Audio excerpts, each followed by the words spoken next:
So I've been thinking a lot about middle school lately. How many of you have been to middle school?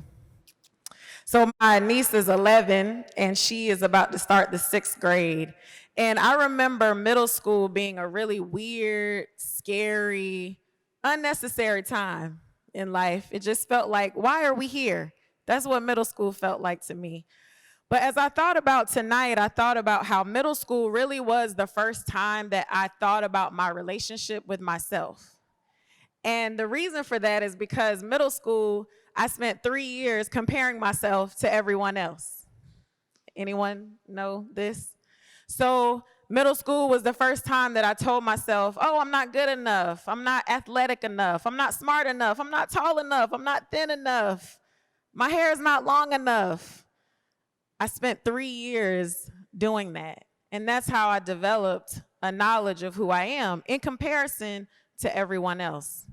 Well, I got to the age of 13 and I remember being at home, looking in the mirror in the bathroom. I don't know what I was doing. I was probably dancing, talking to myself, doing what awkward 13-year-olds do. And I remember my mom walked by the bathroom and I saw her walk by the bathroom and then she came back to the bathroom and I was like, here we go. Because my mother, her birthday is Tuesday. She's a Leo, so am I. Yes, it's Leo season. My mother is like a straight shooter. There's no like, oh, what are you doing? No, she came into the bathroom because she wanted something. So I'm standing in the mirror. My mom stands behind me and she puts her hands on my shoulders and she says, Margaret, I want to ask you a question. It's like, okay. She said, Margaret, why do all of your friends look the same? I was like, what? Before I could answer that, she hit me with another question. And why don't any of them look like you? And I was like, oh, she's going somewhere. And before I could answer that, she asked me the toughest, most difficult question I've ever been asked in my life. She said, Margaret, do you hate yourself? Now I'm 13. I don't know what that means to hate myself. So I said to my mother what any 13-year-old would say to their mother, Mama, leave me alone. I don't want to talk about this. What are you talking about? Well, my mother did not leave me alone. I have a real black mama, and black mamas do not leave you alone. So my mom said to me, look, and this is when she began to tell me her story. She said, I grew up in the Jim Crow South, and I knew what that meant. My mom went to segregated schools her whole life. And she spent most of her life on a farm, and by the age of 12, she was motherless because her mom had died of a heart attack at the age of 44. And so my mom began to tell me my whole life, people told me I wasn't good enough, I wasn't smart enough, that I was too dark, that I was too skinny, that I was too poor, that I would never be anything. And I want to make sure that you love yourself because I don't want you to go through your whole life trying to prove to anybody that you're good enough. So I'm standing there looking at my mom, I had tears in my eyes, and she was like, okay, as if that's it, right? I said, okay, and she left me alone. That conversation, though, really stayed with me for the rest of my life, and I realized that for the next 15 years of my life, I lived as if the answer to her last question, do you hate yourself, was yes. That I spent 15 years of my life, the next 15 years of my life, believing the lie that I wasn't good enough. And so what does that look like? Well, self-hatred is often very subtle. Self-hatred sometimes looks like choosing partners who can never love you the way that you really deserve, right?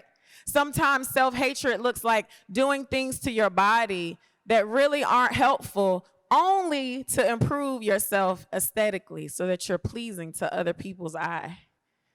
Sometimes self-hatred looks like not ever being able to be happy for other people. So about 10 years ago, I started this journey of really trying to come into a knowledge and awareness of who I am and to really be happy and whole, right? We're talking about health and happiness. The only way to experience real happiness in life is to know that we are enough. And so the way that we do that is we replace the lie with the truth. The lie is that you're not enough. The truth is that you are enough. And what do I mean when I say I am enough? I'm not saying that I'm just enough. I'm not saying that I'm only enough. And I'm not even saying that I'm simply enough.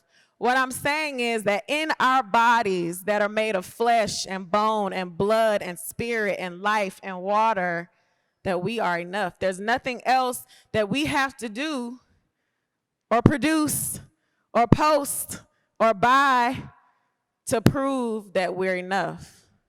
And so when we begin to believe that we are enough, you also begin to believe that we are enough.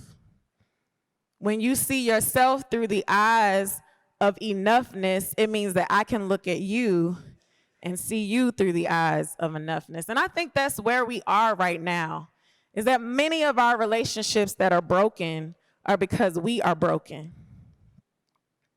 So fast forward, I'm telling myself that I am enough, I am enough. And I affirm myself every day because, as my good friend Lisa says, words create worlds. So what world are you creating with the words that you're speaking? Well, about 3 years ago, I was in the grocery store, and I ran into a friend of mine who's like, hey, girl. Y'all know when you see your friends in the store, hey, girl, what's going on? You know, you start this conversation. And she's like, how's your love life?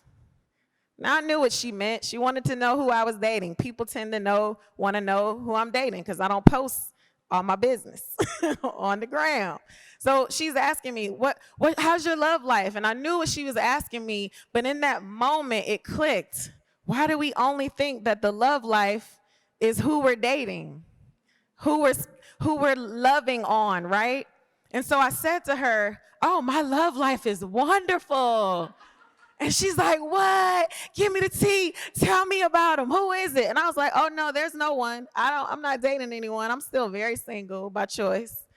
And she's like, but what are you talking about? Your love life is wonderful because I live a life of love. Yes, Carrington. So what does the love life look like? It looks like putting your phone down at the cash register and speaking to the cashier. It looks like seeing kids on the street pass you by and looking them in the eye and smiling at them, because kids are always ready to smile at you. Some kids, not all kids. It looks like listening. It looks like paying attention. It looks like being present to not only your life, but to others' lives. And usually our ability to live the love life is when we love ourselves, and we love ourselves well. So a couple of weeks ago, I said I'm a Leo. My birthday was July 24th, and I had the pleasure of spending my birthday with my parents.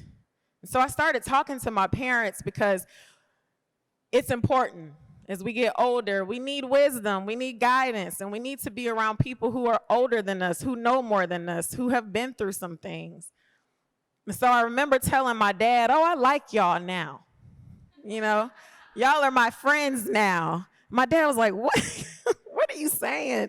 And I said, it's different. It's a different relationship. I really appreciate being able to talk to you all.